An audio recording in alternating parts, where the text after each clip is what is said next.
સાબરડેરીના chairman શ્યામળ Patel સામે વિરોધ યથાવત છે। સાબરડેરીના નિયામક મંડળને બરખાસ્ત કરવા માટેની બેઠક બોલાવવામાં આવી। ઈડરના સદાતપુરામાં બેઠકનું આયોજન કરવામાં આવ્યું। ડેરી સાથે જોડાયેલી મંડળીઓ ઠરાવ કરી રહી છે। ચેરમેન ડિરેક્ટરોને બરખાસ્ત કરવા માટે તેઓ ઠરાવ મૂકી રહ્યા છે। GCMMFના ચેરમેન તરીકે અશોક ચૌધરીના નામ બાદ લોકોમાં ખુશીનો માહોલ જોવા મળી રહ્યો છે। સાબરડેરીના ચેરમેન શ્યામળ પટેલ સામે વિરોધ યથાવત છે। સાબરડેરીના નિયામક મંડળને બરખાસ્ત કરવા માટેની ખાસ બેઠક મળી। ઈડરના સદાતપુરામાં આ બેઠકનું આયોજન કરવામાં આવ્યું। ડેરી સાથે જોડાયેલી મંડળીઓ દ્વારા આ ઠરાવ કરવામાં આવ્યો છે। ચેરમેન અને ડિરેક્ટરોને બરખાસ્ત કરવા માટેનો ઠરાવ તેમણે કર્યો છે। હાલ GCMMFના ચેરમેન તરીકે અશોક ચૌધરીના નામ બાદ લોકોમાં ખુશીનો માહોલ જોવા મળી રહ્યો છે।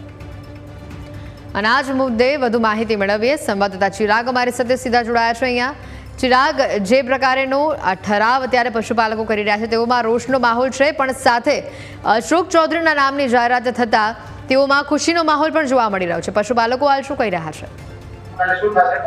જે ચોક્કસથી જે પ્રમાણે પશુપાલકો છે તે સાબરડેરી સામે ભાવફેરને લઈને પોતાનો વિરોધ છે તે દર્શાવી રહ્યા હતા અને સાબરડેરી ખાતે જે પ્રમાણેનો આક્રોશ ઠાલવવામાં આવ્યો હતો અને ત્યારબાદથી જ સાબરડેરી દ્વારા જે સાબરડેરી ખાતે પશુપાલકો અને પોલીસ વચ્ચે ઘર્ષણ પણ થઈ હતી અને ત્યારબાદ કાર્યવાહી થઈ હતી, પરંતુ પશુપાલકો છે તે પોતાની જીદ અને પોતાની જે માંગો છે તેની ઉપર અડગ રહેતા હવે પશુપાલકોની આજે સૌથી મોટી જીત કહી શકાય કે જે પ્રમાણે આજે અમૂલ ફેડરેશનના ચેરમેનની ચૂંટણી છે તે યોજાઈ છે અને આજે તેની અંદર જે પ્રમાણે 2020થી અત્યાર સુધી શ્યામળ પટેલને જે ચેરમેન તરીકેનું મંડળ આપવામાં આવ્યું હતું તેમાંથી હવે શ્યામળ પટેલને હટાવીને મહેસાણા દૂધસાગર ડેરીના અશોક ચૌધરીને આ ચેરમેન પદનું મેન્ડેટ છે તે આપવામાં આવ્યું છે। દ્રશ્ય આપણે બતાવીશ કે આ ઈડર ખાતેના દ્રશ્ય છે કે જ્યાં મોટી સંખ્યામાં પશુપાલકો છે ત્યાં આ ચેરમેનને હટાવવા માટેના જે ઠરાવો છે તે કરી રહ્યા છે અને જે પ્રમાણે સાબરડેરી સામે જે પશુપાલકોનો આક્રોશ છે ત્યાં આક્રોશને લઈને આ પશુપાલકો છે તે પોતાની માંગ પર આજે પણ જે કારણ છે તે જોવા મળી રહ્યા છે ને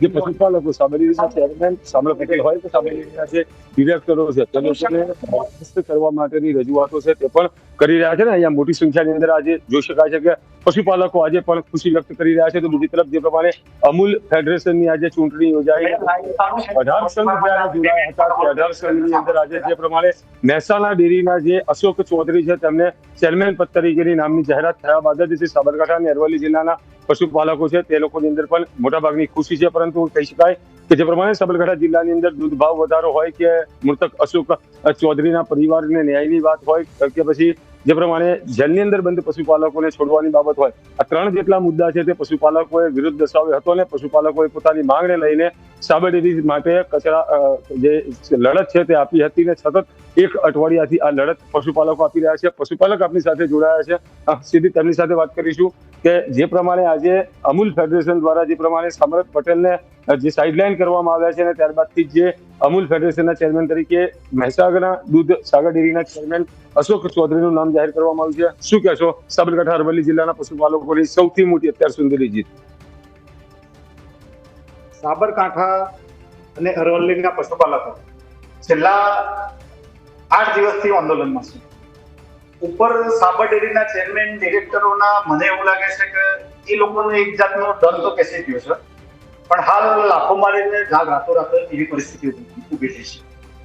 હવે પશુપાલકો જે જેલમાં હતા એ છૂટ્યા પછી ઘણા ગામડાઓમાં લોકોની હિંમત તો છે જ, પશુપાલકો આજે લડવા તૈયાર છે, પણ એ મૂંઝવણમાં આવી ગયા અને એક એવી પરિસ્થિતિ ઊભી થઈ એ માટે ઘણા લોકો દૂધ ભરાવાનું ચાલુ કર્યું અને અમે પણ આજે બધા ભેગા એટલા માટે જ થયા છીએ કે આ લોકોના સામે લડવું છે।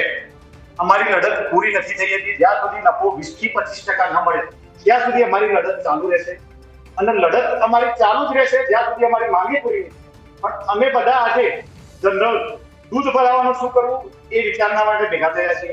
અમૂલ ફેડરેશને શ્યામળ પટેલને હટાવ્યા છે અને અશોક ચૌધરીને જાહેર કર્યા છે, શું કહેશો? જો શ્યામળ પટેલના હટાવે એ આ પશુપાલકોનું આંદોલન, મુખ્ય કારણ પશુપાલકોનું આંદોલન જોઈને સરકાર પણ આજે હલી ગઈ છે કે જો પશુપાલકો દૂધ આ 70 વર્ષમાં પહેલી વાર એવી ઘટના થઈ છે કે 5-7 દિવસ 10 દિવસ પશુપાલકોએ દૂધ બંધ રાખ્યું। પશુપાલકોને લાગણી છે કે ખાવાની વસ્તુ છે ચાલુ કરવું જોઈએ, એ વિચારના માટે આજે વિચારીને કદાચ ચાલુ પણ કરી શકે, પણ સામરભાઈ ફેડરેશનમાંથી ઘરે ગયા છે. હવે સાબર ડેરીમાંથી ઘરે જવા માટે ટોટલી મંડળીના પરિપત્રો આવી ગયા છે. ટોટલ કમિટી અમારી હાલ લગભગ 200 જેટલા પરિપત્રો અમારી પાસે છે અને એમને ઘરે કાઢવાની તૈયારી છે. અને સામર પટેલ જો સાંભળતા હોય તો પૂરી કમિટી તમને આજની તારીખથી 1 મહિનાની સાબરકાંઠા અને અરવલ્લીના પશુપાલકો તમને વોર્નિંગ આપું છું તો 1 મહિનાની અંદર તમે અમારો ભાવ 25% નથી ચૂકવ્યો તો આ અને અમે સરકારી મદદ કાયદાકીય મદદ કરીશું અને તમામ સભાસદોને જે ઠરાવ આવેલા છે તમામ ઠરાવ રજિસ્ટ્રાર ઓફિસને અઠવાડિયામાં સુપ્રત કરવામાં આવશે અને 1 મહિનાની આજની તારીખ ગણી લો. તમે 1 મહિનાની અંદર અમારી માંગ પૂરી કરો તો તમે ઘરે જવાની તૈયારી રાખો. બસ આનાથી વિશેષ બીજું કઈ કહેવું નથી. જય હિન્દ. કહી શકાય કે જે પ્રમાણે સાબરડેરી સામે જે પ્રમાણે અશોક જે ચૌધરીનું નામ છે તે અમૂલ ફેડરેશનની અંદર જાહેર કરવામાં આવ્યું છે, પરંતુ આજે પણ સાબરડેરીની અંદર જે પ્રમાણે સામર પટેલ ચેરમેન છે અને જે ડિરેક્ટરો છે તે લોકોને પણ બરખાસ્ત કરવા માટેની જે મંડળીઓ છે તે ઠરાવો કરી રહી છે અને આવનાર દિવસોની અંદર આ તમામ ઠરાવો છે તે રાજ્ય રજિસ્ટ્રારને આપવામાં આવશે અને જે પ્રમાણે સાબરડેરીની અંદર અત્યારે ચેરમેન અને ડિરેક્ટરોની જે બોડી છે, કમિટી છે, તે લોકોને બરખાસ્ત કરવાની રજૂઆતો છે તે પણ કરવામાં આવી છે. હાલ સાબરકાંઠા અને અરવલ્લી જિલ્લાના પશુપાલકો અમૂલ ફેડરેશનના જે નિર્ણય છે અને સરકારે જે પ્રમાણે મેન્ડેટ આપ્યું છે તેને લઈ પણ ખુશી છે, તો બીજી તરફ સાબરડેરીના નિયામક મંડળને બરખાસ્ત કરવાની જે પોતાની જીત છે અને પોતાની માંગ છે તે અડગ રાખી છે. જી બિલકુલ ચિરાગ, આભાર વિગતો બદલ.